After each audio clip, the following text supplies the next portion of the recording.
Welcome, everyone. I'm Vita Pires, and I'm here today. I'm happy to be here today with Shinzen Young. Hello, Shinzen. Hello. And I'd like to tell you a little bit about Shinzen before we get started. Shinzen is a mindfulness teacher, neuroscience research consultant, and co-director of the Science Enhanced Mindfulness Awareness Lab at the University of Arizona. His systematic approach to categorizing, adapting, and teaching meditation, known as unified mindfulness, has resulted in collaborations with Harvard Medical School, Carnegie Mellon University, and the University of Vermont in the burgeoning field of contemplative neuroscience. Shinzen is known for his interactive, algorithmic approach to mindfulness and often uses mathematical metaphors to illustrate meditative phenomena. He's the author of The Science of Enlightenment, Natural Pain Relief, and numerous audio offerings. Well, that mathematical metaphors to illustrate meditative phenomena, could you kick us off with one of those? You asked for some math metaphor. Look into what's being said in the field of category theory by people like Eugenia Chang, Emily Reel, Ty Denny, Bradley, Jade Masters. There are some amazing young mathematicians out there forging math like the general public, if they knew the philosophical depth of what these people are doing. Anyway, to give you something quick, the soundbite, that math is the perfect math to describe world mysticism. It's the math of meditation, and it's the hip math now. And I don't know what to make of it. It's, I think it means something, especially since it's the same math that may help us understand the new AI. But that's a whole All yeah. other conversation. So are we good? Did I Yeah. give you enough? Yeah, thank you. So just to tie this into, the topic of the theme of this summit is teaching mindfulness in the sense of like, if for people that are training people to be teachers of mindfulness, what are the capacities that they need to, embody or be able to convey? And I noticed that a lot of people who come to teach, they want to teach mindfulness and they actually don't want to do meditation because Oh, forget about it. That if you're not teaching mind, if you're not doing it, I know. whatever you're doing, say you're doing, you're outside of the definition of a mindfulness teacher. I mean, forget about it. That's what the wise guys say, forget about it. Okay. You're not in the ballpark. Okay. It's And like, what I say. I'm a scientist. Okay. You have a degree? No, but, I smoke a lot of weed and sit in a hot tub, and I think I figured out how the universe works. You Right. can call yourself a scientist. Well, hey, I'm with you. citizen scientist. We'll call it a citizen. That's still a scientist, but not quite the same. So Okay, so yeah, yeah, okay, I think you got the vibe on I that got one. that one. Yeah. So you mentioned a paradigm shift. So it does seem like we're in a paradigm shift now with the AI emerging very quick, not so quickly, but seemingly quickly for some people in VR, virtual realities. And what impact is that going to have on, I know Vince Horn and others have come up with the interactive mindfulness teachers that you can get guidance from your, I sampled that. He gave me the sample of that. I tried it because I was thinking, I work in prisons and they now have access to computers in prisons. So I was thinking, oh, well, maybe they Well, do something like this. that's we should discuss the prison thing, but probably not now. Yeah. I don't want to derail your. But I am very interested because I've got some inmates that I want to get access, them Oh, to get access. yeah. So And you say this can happen now yes, to yes, the, that can happen now. So yes, I can hook you up with that. But you said something about what is a tangible sense that this new kind of like conversational AI can aid in mindfulness teaching? I'm a little skeptical of this. I must.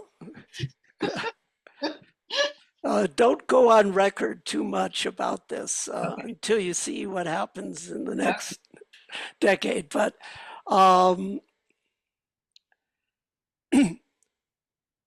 one piece of advice they give to science students, and I give it to our students, is I know you're interested in science, theory and application, but read the history of science a lot. So know what has happened before is something you don't want to ignore. Mhm. Look at the history of our species, what we know for sure. Communication has been a big, big thing for us. First,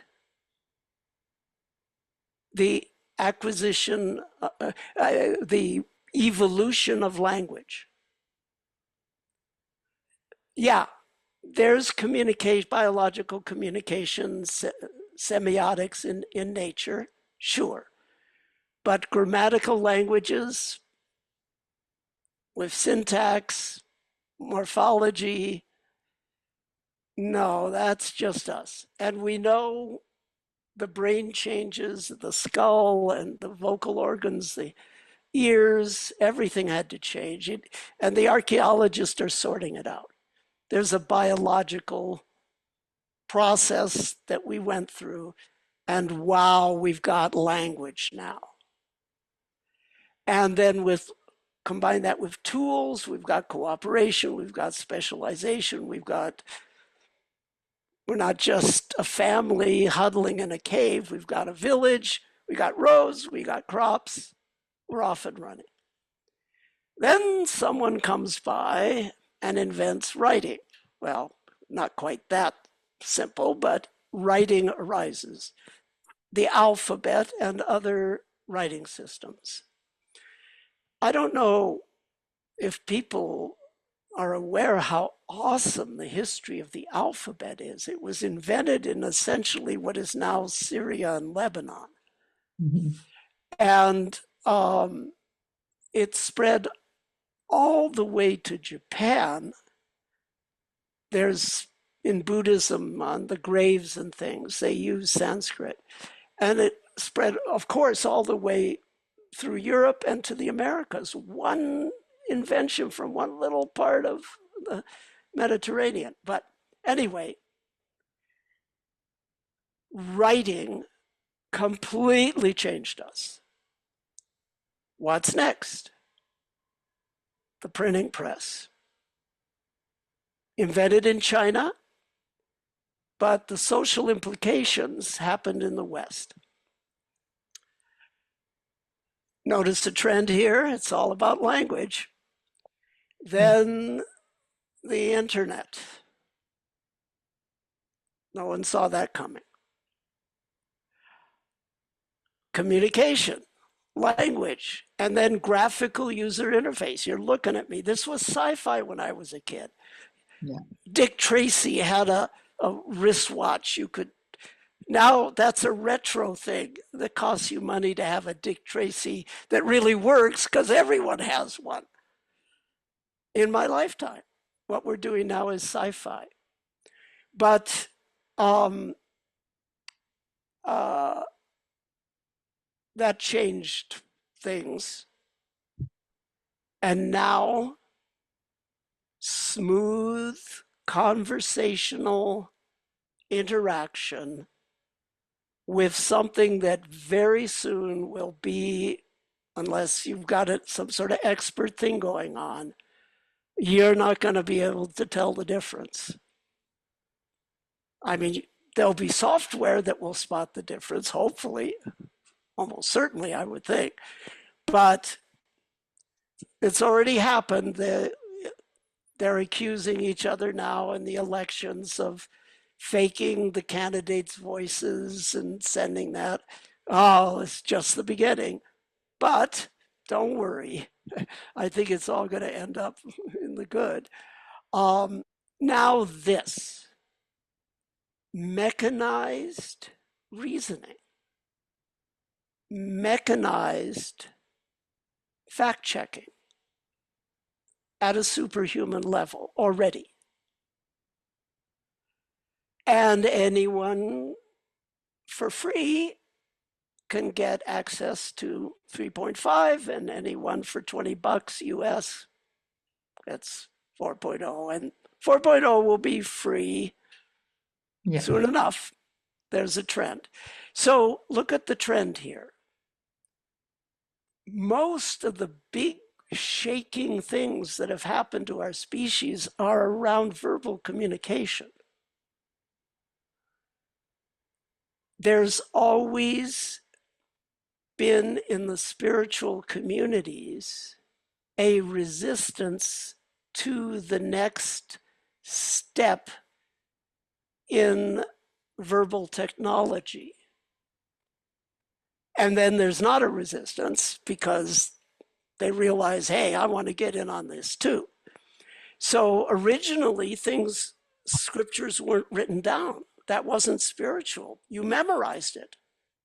It's passed down by memory. And early Buddhism apparently was that. As far as we know, it wasn't written down for quite a while. Still in India and in some places, there's resistance to even writing things down. Then there's going to be resistance to publishing them. Then there's going to be resistance to this. Okay, so I get it. There's concern at like, how do we, but don't think of the new AI as a diminished human teacher. Think of it as a vastly, vastly improved book that you can interact with. And your human teacher has all sorts of human flaws. I don't care who they claim they are, they're screwed up in some way. And you know what? The AI can be tested until it isn't. Oh. Well, it won't be if you don't build a teacher's ego into it. It won't have a teacher's ego. It'll just keep the good stuff. So I'm looking to it's improved communication. It's interactive. Yeah, I Are you understand. afraid to read a book if No. you don't have a teacher? Well, people were in the past. Yeah. So that's what I have to say about that. I'm not saying that you shouldn't be afraid of the new AI. It's unknown. But so yeah, be afraid. Be I'm not. mindfully, well, get it. Be mindfully afraid, and also be very, very hopeful. It's not AI. It's not artificial intelligence. It's automated reasoning and automated fact checking for everyone. Why is not a good thing? Well, when I was, about 10 years ago, I was involved in this Second Life, virtual reality, and I had a meditation group there. And so, you're in an avatar. I think I told you about this in Providence when we had lunch. You're in an avatar, and every people from all over the world would come and we'd sit and do meditation together every day. People thought that was so weird on the outside, like, what are you doing that? But I knew that, the mind's capacity to sort of project yourself into a visualization that felt completely embodied and real, because it's the ambient sounds are there, the visuals are there, the people, as avatars are there. And it was like a really, I thought, very profound experience to be, you know, sitting at a computer screen with people in Bulgaria or something at just as an ordinary thing to be meditating with them in the, virtually. And it was completely, and people were like, well, that's not real. And it was like, it was completely real. You know, the other thing is, remember when Thich Nhat Hanh said, Sangha will be the new Buddha? So how's that going to show up in this new world we're shifting into rather quickly? The Sangha is also can be Well, problematic if we're looking to the that. new the the information age emphasizes to us constantly how connected everything is. It is forcing the whole world, to evolve into a sangha, a community that is in highly functional communication. We're being forced by the connectivity itself that defines our age to become a global sangha. That's what I have to say. Okay. And so you mentioned something you emailed to me about having somber optimism toward the future. Sober, Sober, sober sober, optimism, not big somber. difference. Sober. Okay. I have somber humor sometimes, Okay. but hopefully I have sober optimism. Okay. How does that look? What are you cautioning people for against here to look for? You can't predict the future. The further out you go, the more speculative your prognostications become. So the I I see an alignment between the new biotech and the new AI and the old contemplative based psycho-spiritual growth path that is very, very old. I see these things aligning to something very good in the future. All that means is I can connect the dots. I can say, okay, we'll do this and this, and if that happens, we can do this. Over here, someone else is doing that and that. And if that goes this way, it'll match what we're doing. And so we go. I can map out a possible scenario that is completely scientifically plausible. No mythology involved. It's all, if this happens, we can do this. And then, but when I look back at the network where we started many years ago, all the connections seem to have gotten made that I wouldn't have thought had brought us to this moment at all, because things are looking very good for me personally, because I can see how we can, if we continue to get lucky, we need 3 or 4 more luckies, Yeah. and we could really do something to help the future. So I can see that path, and I can describe it in a scientifically plausible scenario. So that gives me some optimism. The sober part is it's about the future. And so this is the caution not to believe people that say they know for sure what's going to happen. It's so terrible or it's so good. So I have optimism, but it's sober. there, if one thing we've learned from science, it's the humility of uncertainty. It's all over science. It's baked into science. Uh, Lots of science. So, hey, deal with it. So I'm optimistic, but I'm not some. I may sound like a crazy guy, but I hope I'm not actually a crank. So what is the current state of biomodulation that could aid in mindfulness teaching? What is the current state of what are the technologies available? Well, you ask current, but you also should ask future.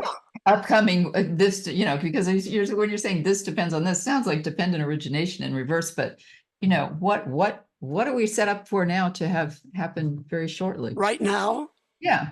well, there are two things that are trending. One is very interesting. I'm not sure where it will go. The other one is the field I'm working in, where they can find me online and my friends. It's very easy to find what we're doing. So that's the field we're working in is ultrasound, ultrasonic neuromodulation, or you could call it transcranial ultrasonic neuromodulation. Okay. So that's reversing ultrasound. Instead of imaging with it, we use it to influence the functioning of the nervous system. Oh, and that's showing a lot of promise. It's showing a lot more promise than I would have ever expected. Wow. uh, but that's a long story. But if people are interested, we're all over the internet. That story is not hard to track. There's no secrets. It's just a lot more promising than I would have ever thought. But I'm not going to come out and say we've got it yet. But it's looking good.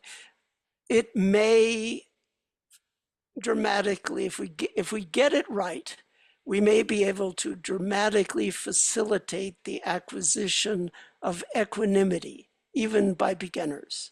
Woo. Yeah, that would be big because Wow. equanimity is your central That's like, contemplative skill.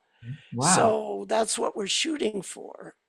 And it's not just me and Jay Sanguinetti, it's a whole bunch of our friends all over the place. A lot of senior or several senior mindfulness scientists are sort of whistling this tune now, including me. So, anyway, but what you want to watch is optogenetics. Optogenetics. Yeah, that's light, but light combined with genetic modification. Wow. That's sci-fi. Ultrasonic, transcranial ultrasonic neuromodulation, that's coming soon to your doctor's office, Wow. most likely. So is that something But that could replace the psychedelic craze that's well, going? that's what I was going to mention. The other thing is psychedelic therapy, and that has some relationship to what we do. But that's a long Yeah, conversation. that's another whole. But yeah, so the what we're doing is cutting edge. But once you mix um, being able to, optogenetics means humans, computers, electromagnetic radiation, and the human genome are going to enter into a closed loop conversation to determine what form humanity will take. And I'll leave it at that. Wow. So We're, what yeah, we're coming yeah. to So the time, but what advice do you have for humans in general? I'm not even going to say meditators. Do you have hold on to your seats? It's what is your advice or recommendation? equanimity is purity. That's what Mr. Goenka says. Yeah, I can go with that one. Thank you. This has been lovely. Thank you, Shinzen.